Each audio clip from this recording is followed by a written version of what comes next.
Hello. Hello साहब भगत जी। सत साहेब जी। भगत जी, मैं गीता दासी नरेला से बोल रही हूँ, दिल्ली नरेला दिल्ली 40। जी बोलो। भैया एक उलझन सी हो रही है, मैं क्या करूँ, इसे तो समझ में नहीं आ रहा मुझे। क्या हो गया? भैया जैसे कि घर में ज्यादा खींचातानी हो रही है हम्म। और इतनी बढ़ रही है, हस्बैंड कह रहे हैं यहाँ से निकलो। हम्म। और मेरी सास ने जबरदस्ती मुझसे जोन की वे थे, बोली मेरी मैंने नाम ले रखा है ना, तो इससे में इतनी खुंदस खा रहे हैं कि तूने नाम क्यों ले लिया संत रामपाल जी का।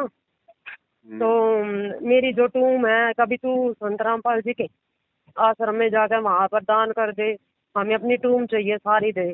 तो मैंने भैया उनको दे दी। हम्म। अब उन्होंने क्या करा, जैसे कि मैं घर जा रही थी तो पीछे से प्रॉपर्टी के कागज मेरे नाम कर रखे मेरी सास ने। तो हम्म। पीछे से उन्होंने क्या करा, निकाल कर चोरी कर कर मेरे हस्बैंड ने और मेरी सास को दे दिए। उन्होंने एक दूसरा घर वो एक और है वहां पर छुपा दिए। हम्म। कोई दिक्कत नहीं है, मुझे चाहिए भी नहीं है भैया ये सब, क्योंकि हमें तो मोक्ष करवाना, अपने घर जाना है सब लोग। हम्म। अब ये हो रहा है कि वो मेरी सास उसे सिखा कर भेज रही है और यहाँ के वो रोज तांडव मचा रहा, रोज लड़ाई झगड़ा, और कह रहा तुम्हारा जीना आराम कर दूंगा, निकलो इस घर से बाहर। हम्म। अब मुझे ये नहीं समझ में आ रहा, मैं पुलिस कंप्लेन करके हेल्प लूं या यहाँ से निकलूं, क्या करूं। बच्चे देखो। इतने घबरा रहे हैं, इतने डर रहे हैं, क्योंकि मैंने हस्बैंड को बोल दिया ना, बच्चों ने भी नाम ले रखा है। तो भैया इन पे भी 48 मतलब कि इतना परेशान कर रखा है कि इन्होंने नाम ले रखा है, जबरदस्ती इन पर भी काल की पूजा करवा रहा है जबरदस्ती। जितना मैं मना करती हूँ ना, उतना तो ना जान जान के ज्यादा ज्यादा करवाता है। नाम गुरु जी से ले रखा है क्या? नहीं नहीं, मुझे पता नहीं था। मेरी फैमिली ने मतलब कि मुझे पता नहीं था कि नाम मतलब कि ले सकते हैं नहीं ले सकते, पर मैंने आश्रम से ले लिया था। लेकिन मैं 4 साल हो गए, मैं कभी वहां पर चढ़ी नहीं हूँ, मैं कभी गई नहीं हूँ। नहीं नहीं, आपके भगत जी ने कहाँ से नाम लिया? मेरे भगत जी ने कि कहीं से नहीं ले रखा है, हम्म। मैंने मेरे बच्चों ने ले रखा बस। तो देख लो बहन जी, तो संघर्ष का मार्ग है, मोक्ष चाहिए तो देखो संघर्ष तो करना पड़ेगा। बाकी घर वाले तो पीछा छोड़ेंगे नहीं, पूरी जिंदगी वो तो लगे रहेंगे ऐसे ही। वो तो ठीक है लगे रहेंगे, लेकिन चैन से भक्ति करने देंगे जब तो। जब भक्ति तो बच्चों को। चैन से नहीं होने देंगे। जब आप भक्ति करना चाहोगे तो भक्ति कौन करने देगा? भक्ति के लिए तो फिर संघर्ष करना पड़ेगा ना।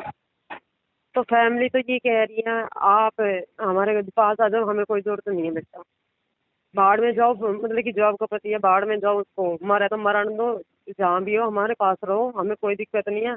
हमने भी नाम ले रखा अपना, यहाँ हाँ रह तो के कोई भक्ति का। दिक्कत नहीं, फिर जाओ ना, क्या प्रॉब्लम है?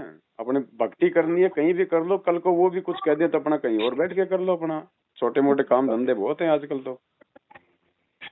मैं सोच तो ये रही थी, पर मगर जी समझ नहीं पा रही थी मैं कोई ऐसी गलती ना कर दूं करवाता कि नजरों में नीचे ना गिर जाऊं मैं सब लोग के लिए। देखो बहन जी, अगर मर्यादाओं में हो और आपका लक्ष्य यदि मोक्ष है और मोक्ष के लिए संघर्ष करोगे तो परमात्मा साथ रहेगा। वो चाहे अपने भैया पियर मैं में तो बैठ के कर परमात्मा लो चाहे जानती हूँ, कहीं मैं भी। दिल से कहती हूँ कि मुझे बहुत चाहिए, मुझे गंदी गंदे लोग में नहीं रहना मुझे। हाँ तो बहन जी, लास्ट मौका है। अगर पति नहीं मानता है तो हमने उसकी बातों में नहीं आना बिल्कुल भी, चाहे घर छोड़ना पड़े चाहे जो मर्जी करना पड़े।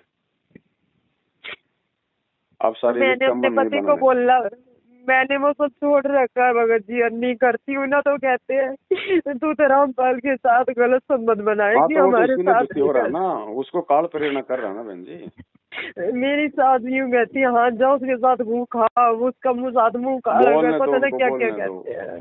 इनकी तरफ से दुख मत मानो, अपने पति की तरफ से, सास की तरफ नहीं से जो नहीं मर्जी भैया, बोलो, दुख मत मुझे नहीं मानो। मानना उनकी कोई से भी। मेरी सास कहती है, मैं तो कहती हूँ अच्छा मेरे पाप कर्म कम हो रहे हैं, लेकिन भगत ये रोज रोज का बच्चे इतने घबरा रहे हैं, इतने डर रहे हैं, वे कहते हैं मम्मी निकलो यहाँ से, हमें नहीं रहना।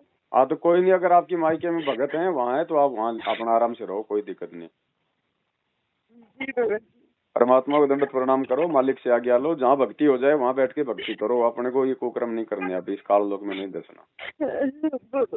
मुझे पता है भगत जी, सत्संग की वीडियो देखी, मुझे पता है जिसे मोक्ष करवाना उससे इस गंदगी में नाक थोड़ी नहीं रगड़नी है। मुझे नहीं रगड़नी भगत जी, मुझे तो अपने घर जाना। सब लोग जो हमने छोड़ दिया अपनी गलती से, उसको अपनी प्रॉपर्टी में रहने दो, उसको जो मर्जी करने दो, दूसरी शादी करे तो उसको करने दो, हमने भक्ति करनी है।